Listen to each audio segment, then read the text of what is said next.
Alors, Chaîne de vie, en quelques mots, c'est une comédie grinçante, chorale, avec comme commun dénominateur des chiens. Mais ça ne parle pas des chiens, en fait. Les chiens, c'est juste un prisme pour parler des êtres humains, de leur solitude, de leur besoin d'être aimés. Cinévox. La structure de Chaîne de vie, ben, comme je disais, c'est un film choral en 3 chapitres, 3 histoires avec des personnages qui se croisent.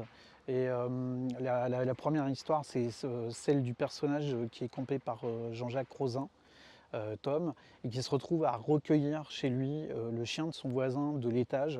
Le voisin est décédé, et donc il se retrouve avec ce chien qui est minuscule, et pourtant progressivement il est persuadé que ce chien est responsable de la mort du voisin et que maintenant il veut lui faire la peau. La deuxième histoire, c'est celle d'Aurora Marion, qui campe en fait une jeune comédienne qui est égérie d'une marque de parfum. Et elle a un petit chien, un shih tzu, et malheureusement elle perd son chien dans un dramatique accident. Le chien se fait renverser par un bus, son assistante aussi. Ce qu'il y a, c'est qu'elle pleure plutôt la disparition du chien plutôt que celle de son assistante. Et un peu au détour d'une visite chez le blanchisseur, elle aperçoit une jeune femme campée par Ninan Borsei, qui lui fait terriblement penser à son défunt chien.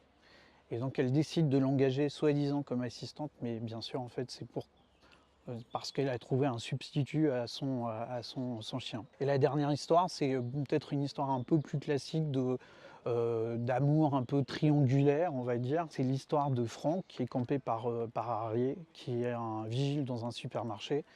Et en fait, qui a un chien qui est sa plus grande amie, Perdita. Et un jour, Franck prend la main dans le sac, en fait, Louise Manteau, parce qu'elle est klepto et elle est en train de piquer dans son supermarché. Et entre Lola et Franck, en fait, c'est le coup de foudre. Lola et Franck ont tous les points communs, sauf un, en fait, c'est qu'elle, elle aime pas les chiens, elle en a un peu peur.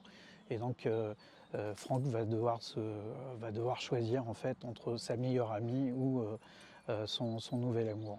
Alors oui, on retrouve quelques petites choses qui étaient dans mes précédents films, dans Chienne de vie. Au niveau de l'équipe, déjà, ça c'est sûr, j'ai aussi des collaborateurs qui reviennent.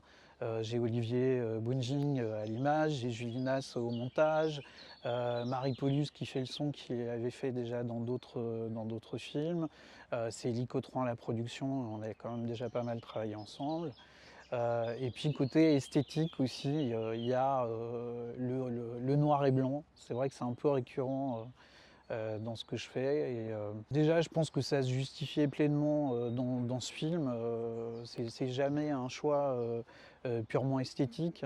J'aimerais éviter qu'on puisse avoir cette impression que ce soit juste un choix formel, quoi. Finalement, c'est vraiment pour aller pour accompagner le fond, pour donner quelque chose d'un peu organique, et aussi pour appuyer le côté décalé. Sur le ton du film, bah, ça reste de la comédie grinçante, comme j'ai aussi un peu l'habitude de le faire. Donc ça traite nos sujets qui sont a priori pas forcément drôles, mais sur un ton plutôt humoristique. C'est essayer de porter un regard un peu différent sur des choses parfois un peu tristes ou effrayantes, et essayer d'en rire. Donc on reste dans quelque chose d'assez grinçant, parfois un petit peu gore.